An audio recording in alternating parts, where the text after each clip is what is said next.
Et nous parlons aujourd'hui d'Initiative Anjou avec Jacques God. Bonjour Jacques. Bonsoir Laurent. Vous êtes membre d'Initiative Anjou. Qu'est-ce qu'on y fait ? Alors déjà, parlez-moi un petit peu de vous. Vous n'êtes pas là par hasard.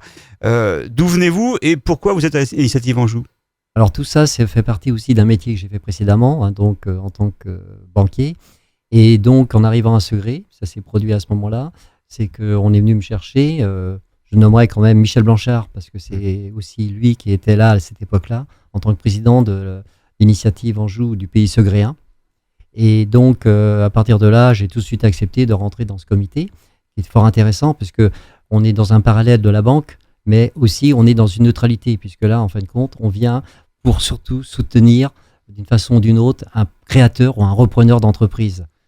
Souvent des petites entreprises, que ce soit du commerce, de l'artisanat, mais c'est tellement important de savoir que ces gens-là ont le courage de partir, mais c'est bien d'avoir un coup de main. Le but, parce que le soutien il est à la fois financier, on en a souvent parlé avec des prêts d'honneur, et puis ça ne s'arrête pas là, parce qu'ensuite on peut avoir un parrain. Qu'est-ce que c'est qu'un parrain ? Alors, je sais que vous l'êtes, c'est pour ça que c'est intéressant qu'on en parle. Qu'est-ce qu'un parrain et à quoi il sert ?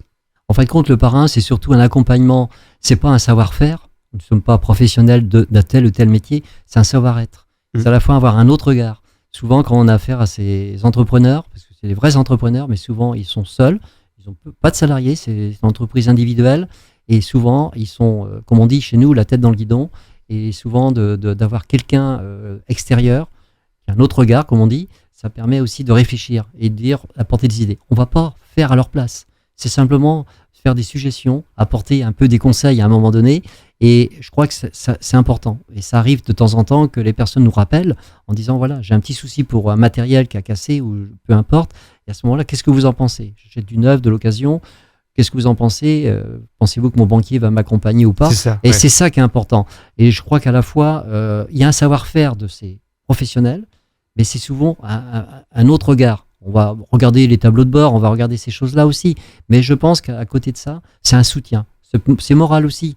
Et je pense que moi, ça me plaît beaucoup parce que c'est de l'humain. Et ça, c'est riche comme tout.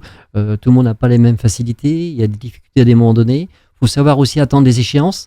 Il y a des échéances importantes. On sait que les premières années, on a des allègements de charges, mais qu'après, ça revient. Donc, c'est plein de conseils qu'on peut donner. Et donc, moi, je m'y retrouve très bien. Et souvent, avec ces gens-là, on crée de l'amitié aussi. Avez-vous un exemple qui vous a marqué ? Qu'est-ce qui est une entreprise ou un événement qui vous a vraiment marqué dans l'accompagnement d'une entreprise ? Il y en a eu plusieurs. J'ai un exemple qui me vient comme ça à l'instant. C'est une dame qui a monté un commerce et qui aujourd'hui s'est trouvée pendant un moment, c'était pas prévu. Le financement était serré. C'est une activité pas la plus simple dans un petit bourg. Et à un moment donné, il y a une jambe froide qui a lâché. Et ça, c'est sûr que ça a été un moment périlleux parce que qu'est-ce que je fais ? J'avais pas prévu ça dans mon plan de financement et ça arrive 6 mois après. Donc c'est toute une orientation, un objectif qu'il faut se donner. Et c'est là que, quand je parlais de l'occasion du neuf, des fois il faut mieux prendre des fois plutôt quelque chose de neuf que d'occasion pour avoir le même problème plus tard. Et après, il faut revoir avec le banquier comment on peut, conjuguer un petit peu le nouveau financement qui n'était pas prévu. D'où l'intérêt d'avoir un parrain qui s'y connaît un petit peu.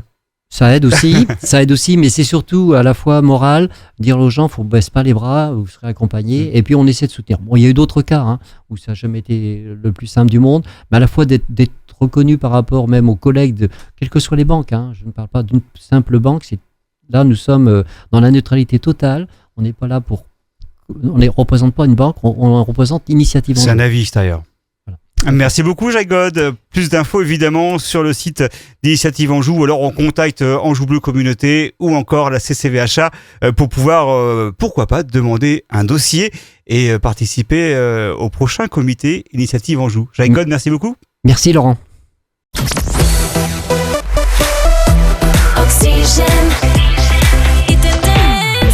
Oxygène Radio.